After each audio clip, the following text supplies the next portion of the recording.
नमस्कार, बहुत बहुत स्वागत आपका। यहाँ नोएडा हाट से आपके लिए लेकर आ रहे हैं सीधे आपके घर की बात। आपके साथ मैं हूँ सुचारिता कुकरेती। नमस्कार, आपके साथ मैं हूँ मीनाक्षी कंडवाल और आज एनडीटीवी इंडिया के साथ आप लगातार जुड़े रहिए क्योंकि बजट तो देखिए कल आएगा, लेकिन आज आपको यहाँ पता चलने वाला है किस सेक्टर को क्या मिलेगा, किसके घर में खुशी आने वाली है, कहाँ पर जो है अफसोस होने वाला है, किसे राहत मिलने वाली है और कहाँ पर टैक्स बढ़ सकता है क्या। तो बहुत सारी उम्मीदों के बीच उन्होंने जो गाना गाया मीनाक्षी, उन्होंने भगवान से अर्जी लगा दी है कि कल जो बजट आएगा उसमें सबके घर में आएगा ही, जाएगा नहीं। तो वो अर्जी तो वहां से लग गई है, लेकिन आप पहले लोगों से पूछिए। उम्मीदों और वास्तविकताओं में फर्क हो जाता है कई बार। लेकिन सुचारिता, बीता साल जो गया है ना, उसमें सोने और चांदी के दामों ने जो उछाल मारा है, ये बात तो तय है कि सेफ एसेट के रूप में लोग उसे देखने लग गए हैं। और सोना और चांदी, यहाँ पर आप में से कितने लोग चाहते हैं सोना चांदी सस्ता हो जाए? जरा हाथ खड़ा कर दीजिए। अच्छा, बाय द वे, ये सभी हमारे मेहमान हैं आज अलग अलग सेक्टर से, इसलिए आप एक बड़ा सेटअप यहाँ पर देख रहे हैं जहाँ पर अलग अलग फील्ड के एक्सपर्ट्स हैं, डिफेंस से लेकर मार्केट एक्सपर्ट्स हैं, रियल एस्टेट से, ऑटोमोबाइल से। तो सबसे आपका परिचय भी कराएंगे, लेकिन शुरुआत क्योंकि सुचारिता हमने सोने चांदी की बात से कर दी थी, तो कुछ महिलाएं जो हमारे साथ यहाँ पर बैठी हुई हैं, आप तो पूरा क्राउन एकदम सजाकर बैठी हैं, मिसेस इंडिया के लिए 4th रनर-अप भी रह चुकी है। सो मैम, पहले तो स्वागत है आपका एनडीटीवी इंडिया पर। अब क्राउन में तो मुझे ऐसा लग रहा है कि हीरे जड़े हुए हैं, बट सीजन तो शादी का है, बजट से क्या उम्मीदें कर रही हैं गोल्ड? बिल्कुल, सीजन जैसे आने वाला शादी का है और महिलाओं के लिए गोल्ड और डायमंड्स जो है वो हमेशा से ही बहुत प्रेशियस रहे हैं और हर ओकेजन पे हर महिला ये चाहती है कि वो खरीदे। और शादियों के सीज़न में तो हर एक दुल्हन और फैमिली मेम्बर्स के लिए बहुत इम्पोर्टेंट है, तो हम चाहेंगे कि इसमें हमें कुछ टैक्सेस में रिलीफ मिले। अब देखिए, आप यहाँ पर रिलीफ की बात कर रही हैं, लेकिन भारतीय परिवारों के पास 34,600 टन सोना यानी करीब 500 लाख करोड़ का सोना है। और उसके बीच एक्सपेक्टेशन इस बार बढ़ इसलिए गई है क्योंकि 167% चांदी 2025 में और सोना बढ़ा है 75%। और इसीलिए सेफ एसेट के रूप में महिलाएं भी देख रही हैं, पुरुष भी देख रहे हैं। जिनके पास घर में सोना है उनकी चांदी हो गई है। तो जिनके पास सोना उनकी चांदी, और जिनके पास चांदी वो और भी ज्यादा, जैसे मीनाक्षी ने फिगर्स बताई, चांदी पर तो और ज्यादा मुनाफा हुआ है। तो जरा जल्दी से एक बार जरा जल्दी से पूछ लेती हूँ, सोना चांदी सस्ता हो ये उम्मीद है इस बजट से? अभी कल ही 28% और गिर गया है दाम सोना का। तो जो फ्लक्चुएशंस है सोना चांदी में, वो सिर्फ एक पॉजिटिव चीज नहीं दिखाता है, वो एक मार्केट में अनसर्टेनिटी और वॉलेटिलिटी भी दिखाता है। तो प्राइसेस को स्टेबल होना जरूरी है। आप ये कह रही हैं कि थोड़ा सा थाम कर खरीदिए, ये नहीं अभी बजट आने दीजिए। विवेक सुराना जी हैं यहाँ पर, मीनाक्षी हमारे साथ, वो तो ज्वेलरी एक्सपर्ट हैं। सर, ये जरा बता दीजिए कि अभी लोगों को कब तक रुकना चाहिए या खरीदारी करनी चाहिए?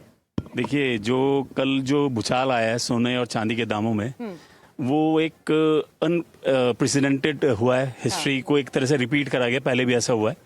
मगर लेकिन मेरी एक एडवाइस रहेगी, एसेट है ये, इट्स एसेट, और ये देश के लिए भी एक एसेट के रूप में ही है। सर, इसीलिए मैंने तो सेफ एसेट कह दिया। Safe asset. आप देखिए, $4 ट्रिलियन का हमारे पास एसेट है, हाउस होल्ड। तो इतना बड़ा एसेट बेस है हमारे पास, और ये पॉसिबल इसलिए कि देश की महिलाएं जो इतना इन्वेस्ट करती हैं सोने में और चांदी में। तो सर, ये क्लीशे हो गया, महिलाएं रखती हैं, मुझे लगता है पुरुष भी अब इक्वली उतना खरीदने लग गए हैं। कितना रखा आप बताइए। मेरा तो आप लोगों के लिए ही है ना। हम आप लोगों की सेवा में ही है कि आप लोग जितना लेंगे उतना हमारा भी बढ़ेगा ही बढ़ेगा, हम भी कुछ ना कुछ तो कमाएंगे। तो अभी थोड़ा सा आप लोग इन्वेस्टमेंट के लिए रेडी रहिए। जब आपको मौका मिल रहा है, जितना आपको इन्वेस्ट करना है, आप सिप मोड में करते रहिए, हर महीने करिए, थोड़ा थोड़ा करिए। पर वैसे खबरें निकल कर आ रही हैं कि कस्टम ड्यूटी जो है वो 6% से घटाकर 4% हो सकती है। आपको लग रहा है ऐसा होने वाला है? अगर ये होता है तो ये ट्रेड के लिए भी खराब है, लोगों के लिए भी खराब है। एब्सोल्युटली। आप स्मगलिंग घड़ेगी उससे। अगर प्राइस डिफरेंस इंटरनेशनल प्राइसेस में और डोमेस्टिक में अगर ज्यादा होगा तो स्मगलिंग ज्यादा होगी, और उसको रोकने के लिए तरीका यही कि आप उसका इतना डिफरेंस ना रखिए इंटरनेशनल डोमेस्टिक प्राइसेस में। क्योंकि भारत में जो है सोना चांदी ज्यादा निर्यात किया जाता है, तो कस्टम ड्यूटी घटती है, तो उसमें सोना चांदी सस्ता होता है। जी आकाश जिंदल जी। हाँ, मेरे हिसाब से तो कस्टम ड्यूटी पे चेंज आएगा। जहां तक स्मगलिंग की बात है, आज 30 साल पहले से वक्त बहुत डिफरेंट है, सर्वेलेंस डिफरेंट है, मॉनिटरिंग डिफरेंट है। तो अब स्मगलिंग का डर नहीं दिखाया जाना चाहिए। जहां तक सोने और चांदी की बात है, दर्शकों को क्लियर कट बता दूं, मैं आकाश जिंदल इकोनॉमिस्ट क्लियर बता रहा हूं, चांदी से प्लीज दूर रहें। चांदी को प्रोफेशनल्स के लिए छोड़ दें, क्योंकि चांदी इतनी वॉलेटाइल है। देसी भाषा में कहूंगा, चांदी आपको बहुत चोट मार सकती है। नहीं, चांदी का आप ये बात तो कह रहे हैं, सबसे लेकिन ज्यादा उछाल चांदी की पे तो था। मैं कह रही हूँ परिवारों में नहीं, चांदी की तो इंडस्ट्रियल डिमांड भी हो गई है। और आप ये देखिए चांदी का 50% से ज्यादा इस्तेमाल सोलर पैनल, EU बैटरीज में और चिप्स बनाने में हो रहा है। और इसीलिए सुचरिता एक बार जरा ऑटोमोबाइल सेक्टर की तरफ भी चल लेते हैं। हाँ, बिल्कुल, बिल्कुल। क्योंकि वहां पर क्या होने वाला है इस पर बड़ी निगाहें टिकी मुझे हुई है लगता है सबकी। कि वो बहुत जरूरी भी है हमारे साथ क्योंकि बहुत सारे एक्सपर्ट्स जुड़े हुए हैं। सर, ऑटोमोबाइल इंडस्ट्री, अब सोना चांदी की तो हमने बात की है, यहाँ पर बहुत से लोग चाह रहे हैं कि वो थोड़ी महंगी गाड़ियां खरीद लें, वो इस बजट के बाद सस्ता हो पाएगा। भाई कौन कौन ले पाएगा BMW, ऑडी? जी, मोहित पिछले- कुमार डागा जी। जी Thank सर। you। पिछले एक साल में ऑटोमोबाइल सेक्टर के लिए और मैन्युफैक्चरिंग सेक्टर के लिए भी काफ़ी बदलाव आए हैं। जैसे कि आपने देखा होगा जब GST के दरों में घटाई की गई थी, वहाँ पे सबसे ज़्यादा फायदा जिन क्षेत्रों को हुआ था उनमें से एक ऑटोमोबाइल था। साथ ही ये जो EU के साथ फ्री ट्रेड एग्रीमेंट की बात चल रही है, जो लगभग पूरी हो चुकी है और इस साल में आ भी जाएगी एग्जीक्यूशन में, उसमें भी लगभग 2.5 लाख कारें हर साल EU से लग्जरी टाइप की इंडिया में इंपोर्ट होने की छूट हो गई है। लेकिन सर, लग्जरी गाड़ियां खरीदता कितना फीसदी ये भारतीय है? तो इसलिए जो आम गाड़ियां हैं जो कि लग्जरी ब्रांड्स नहीं होंगी वो भी विद इन रीच हो पाएंगी इस बजट के बाद? जी, इसमें तो कहना मुश्किल है। GST से जो बदलाव आया उसके बाद सरकार के पास बहुत ज़्यादा जगह नहीं है इसमें टैक्स में कटौती करने की, लेकिन 2 चीज़ों पे सरकार कुछ कर सकती है। पहला चीज़ है जो EV पे EV गाड़ियों में बढ़ रहे हैं, तो EV पे कोई सब्सिडी देने की बात सरकार कर सकती है। देखिए वो मीनाक्षी इलेक्ट्रिक व्हीकल्स की बात की है, और इलेक्ट्रिक व्हीकल्स पर्यावरण के लिए तो अच्छी है, लेकिन महंगी उनकी दरें थोड़ी कम हो। वो सुचरिता एक बार हिमानी के पास चल लेते हैं। हिमानी इन्फ्लुएंसर भी हैं और फाइनेंशियल एक्सपर्ट भी हैं, लेकिन हिमानी अभी बात तो यहाँ पर गाड़ियों की चल रही है। गाड़ियों में इंटरेस्टेड हैं, कार्स, लग्जरी कार्स? देखिए EV गाड़ियों में तो इंटरेस्ट नहीं है, बट हाँ मैं उसके बारे में बात कर सकती हूँ। लेकिन आपको लगता है कि अभी कल के बजट में अगर कुछ राहत मिलती है इलेक्ट्रिक व्हीकल्स के लिए, क्योंकि अब सरकार की प्रायोरिटी में भी है, तो you are looking forward to it? देखिए बिल्कुल होना चाहिए, क्योंकि पहले EV पे सब्सिडीज मिलती थी वो बंद हो गई थी, और उसके बाद अब लोगों के लिए डीजल और पेट्रोल की गाड़ियां लेने का कोई पॉइंट नहीं है। हम ग्रीन टेक की तरफ जा रहे हैं, अच्छे इन्वायरमेंट की तरफ जा रहे हैं, और साउथ ईस्ट एशिया, इंडिया जैसी कंट्री तो सबसे ज़्यादा अफेक्टेड है। तो EV तो लोगों को जब तक आप पुश नहीं करोगे ना कि लो, तब तक लोग इतना ज़्यादा बढ़ चढ़ के लेंगे नहीं। सुचरिता आप प्लान कर रही हैं क्या नई गाड़ी खरीदने के लिए? देखिए यहाँ पर आप मैं तो सोच रही हूँ आपसे पूछ लूँ, राय ले लूँ आपकी। घर के प्लान सारे, अब इनको हमने बुलाया इनके घर के प्लान्स खुलवाने के लिए, आप मेरे घर के प्लान्स मत खुलवाइए। लेकिन जैसा उन्होंने कहा कि इलेक्ट्रिक व्हीकल्स, महंगी गाड़ियां, ये सब लोग खरीदें। डॉक्टर साहब, नेक्स्ट गाड़ी कौन सी खरीद रहे हैं आप? नहीं, गाड़ी में इन्वेस्टमेंट करना मुझे लगता है बहुत अच्छा तरीका नहीं है, बिकॉज जितना सारा डिप्रिसिएशन होता है तो गाड़ी की वैल्यू बहुत कम हो जाती है। तो घर में इन्वेस्ट करो, गोल्ड में करो, सिल्वर में करो, और हेल्थ में करो। और हेल्थ में करो, बहुत इंपॉर्टेंट है, हेल्थ में करना बहुत इंपॉर्टेंट है। नहीं, मैं हेल्थ की बात करूंगी। मीनाक्षी, एक बार जरा ये बड़ा जरूरी है कहना कि हम लोग सब अपने घरों में देख रहे हैं कि जो अंतर्राष्ट्रीय बाजार है और अंतर्राष्ट्रीय जो परिस्थितियां हैं वो कैसे बदल रही हैं। जो टैरिफ की एक मार, बार बार ट्रम्प टैरिफ की हम बात करते रहे हैं, तो उस टैरिफ की मार के चलते इस बार कहा जा रहा है गोला बारूद पर ज्यादा ध्यान देगी ये सरकार। तो वो तो मुझे लगता है कर्नल सिंह और कर्नल राठौर ही बता सकते हैं कि गोला बारूद पर कितना ध्यान देगी इस बार सरकार। सर, डिफेंस बजट को लेकर आपको क्या लग रहा है? अगर आप मुझे इजाजत दें, आप गाड़ियों की चॉइस मांग रहे थे, मेरी चॉइस होगी कि मैं गन टोअर व्हीकल कराज खरीदूं। अच्छा, क्या मेरी चॉइस होगी कि स्कानिया गाड़ी खरीदूं जो मेरी बोफर्स गन को टो करती है। आप जब हीरे जवाहरात की बात कर रही हैं, मेरा जो हीरा है वो राफेल है। मैं चाहूंगा देश उसे खरीदे। मेरा जो सोना है, क्या बात है, मेरा जो सोना है वो मेरा सोना, मेरी सबमरीन्स होनी चाहिए जो देश के लिए आए, वहां पर आप कंसंट्रेट करिए। क्योंकि मैं बड़ी जिम्मेदारी से कह सकता हूं, आपकी चांदी आपकी फौज है, इससे बड़ी चांदी आपको मिल नहीं सकती। आप इसे देखें, और मेरा एस्पिरेशन है कि इस बार ऑपरेशन सिंदूर 2 के लिए डिफेंस मिनिस्टर मजबूरन डिफेंस बजट को स्ट्रॉन्ग करेंगे। सर वैसे देखिए 6 लाख करोड़ का बजट पिछली बार था, जो कि पहले के मुकाबले 9.5% ज्यादा था। तो इस बार कितना बढ़ता है ये भी? 6,81,000 करोड़, 6,81,000 करोड़ सर। तो अब देखना होगा कि कल के बजट में रक्षा क्षेत्र के लिए क्या निकल कर आता है। लेकिन सर, आज मैं जितनी मीडिया रिपोर्ट्स देख रही थी, सब चेक कर रही थी, उसमें ये पता चला कि 70% हार्डवेयर हम अभी इंपोर्ट करते हैं। आत्मनिर्भर भारत की दिशा में जब ये बात हो रही है कि आप रक्षा उपकरण भी देश में बनाएं, इस दिशा में खुद को आत्मनिर्भर बनने के कदम से हम कितना दूर हैं, और कल के बजट से आप क्या उम्मीदें कर रहे हैं? सरकार किस तरह का प्रोत्साहन दे सकती है इस दिशा में?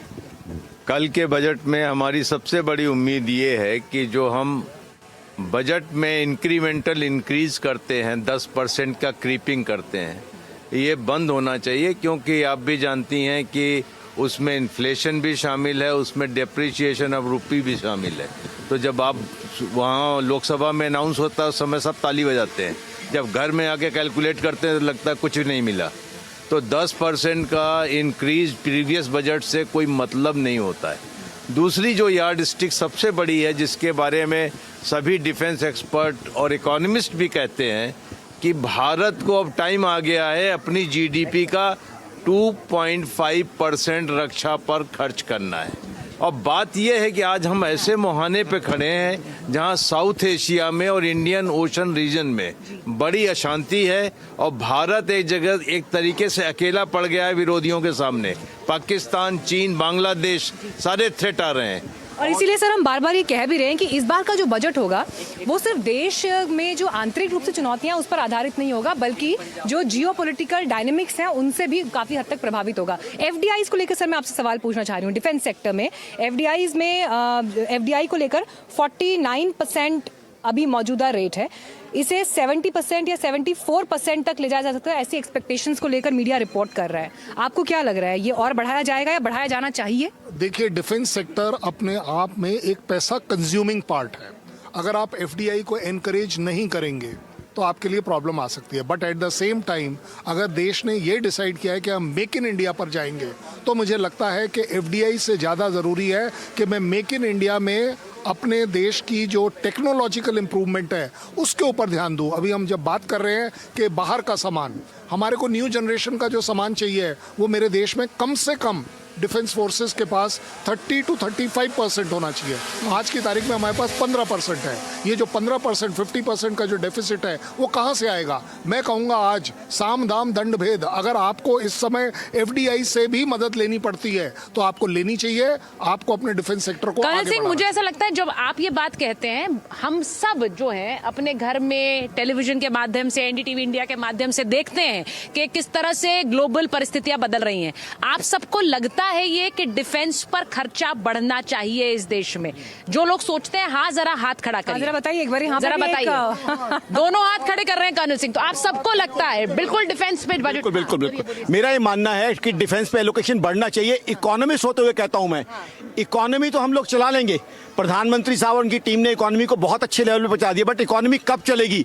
जब हम सुरक्षित होंगे, जब सीमाएं सुरक्षित होंगी। जो यूएस ने वेनेजुएला के साथ किया है, ईरान के साथ जो करने की बातें हो रही हैं, आज सुरक्षा जरूरी है। हम सुरक्षित रहें तो बढ़ जाएंगे, ग्रोथ हो जाएगी। तो सबसे पहले मैं इकोनॉमिस्ट होते हुए कहता हूं, डिफेंस पे एलोकेशन आप डबल कर दीजिए। आज जो है हम सब हमारी सेना के साथ है, हमारी सरकार के साथ है, डिफेंस रहेगा। एलोकेशन पर सर हरलीन वहां पर गाना चाह रहे हैं, वो जो आप लोगों ने सोना चांदी पैसे की इतनी बातें कर दी हैं, तो हरलीन भी जरा जज्बातों से भर गए हैं। तो Harleen over to you, Harleen, over to you. या एक पंजाबन दिल चुरा के ले गई, हाय सोना सोना दिल मेरा सोना, सोना सोना दिल मेरा सोना, एक पंजाबन दिल चुरा के ले गई, हाय सोना सोना दिल मेरा सोना, दिल मेरा सोना। सोने की बात तो बाद में आई है। मुझे लगता है कि हमने जो शुरुआत कर दी थी, हरलीन उससे इंस्पायर्ड हो गए। बिल्कुल, मैंने कहा ना वो जज्बातों से भर गए हैं, क्योंकि हर कोई सोना मांग रहा है, हर कोई चांदी चाह रहा है, हर कोई गाड़ियां चाह रहा है। गर्लफ्रेंड को गिफ्ट किया कुछ गोल्ड का या नहीं किया? प्लान कर रहे हो? नहीं, मैं खुद भी गोल्ड नहीं पहनता, मतलब मैं आर्टिफिशियल ही पहनता हूँ। अच्छा, never given to the girlfriend और वाइफ। और गले में तो दूर से बहुत डिसअपॉइंट पूरी तरह से चमक रहे हैं। हाँ जी। पर उन्होंने क्लियर कर दिया कि कोई रेड नहीं है, सोना नहीं है मैंने पहना हुआ। लेकिन सिर्फ सोना चांदी, जैसा हमने कहा डिफेंस बजट की बात की, हमारे साथ यहाँ इतने सारे किसान बैठे हुए हैं मीनाक्षी जी, और किसानों के लिए हर बजट में हम बात करते हैं, किसान सम्मान निधि की बात करते हैं, उस पर क्या खर्चा बढ़ाया जाएगा।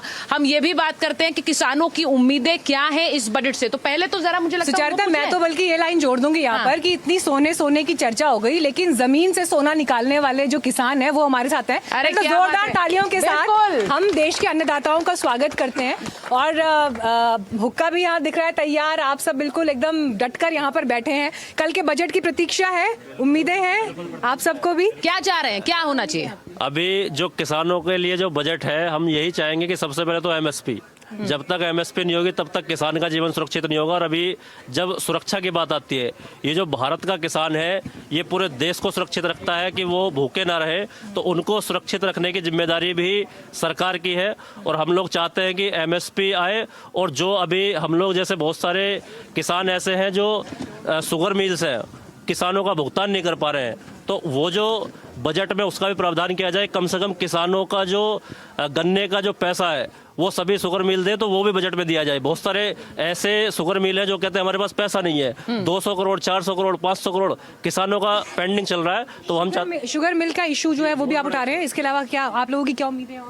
और हमारी तो यही उम्मीदें हैं जी, किसान को जो है ज़्यादा से ज़्यादा बजट में प्रोत्साहन दिया जाए, और जो हमारे आवारा पशु हैं उनका प्रावधान किया जाए, उनको बॉन्डिंग करने के लिए सब्सिडी दी जाए किसान को, ताकि वो आवारा पशुओं से बचा सके अपनी फसल को। और जो है एमएसपी पे जो है हमें हमारा रेट खरीदा जाए, उचित मूल्य हमारी।